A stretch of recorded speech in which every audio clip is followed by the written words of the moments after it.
ஆண்டவனுடைய சோதனை எவனுக்கு கிடைக்கின்றதோ அவன் அருகிலே இறைவன் நெருங்குகிறான்.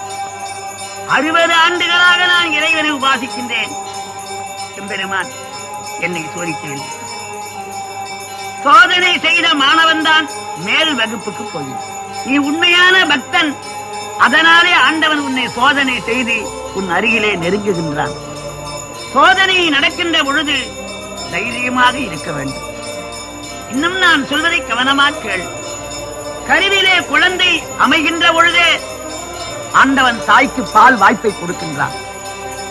குட்டையிலே இருக்கிற குஞ்சை இறைவன் காப்பாற்றுகின்றான். கல்லிலே இருக்கிற தேரைக்கு இறைவன் உணவு தருகின்றான். கலியுகத்திலே கண்கண்ட கடவுள் முருகப்பெருமான் ஒருவன் தான் என்று ஞாச முனிவர் சொல்லுகின்றார். அவரை போன்ற ஒரு தெய்வம் 14 உலகங்களிலே இல்லை.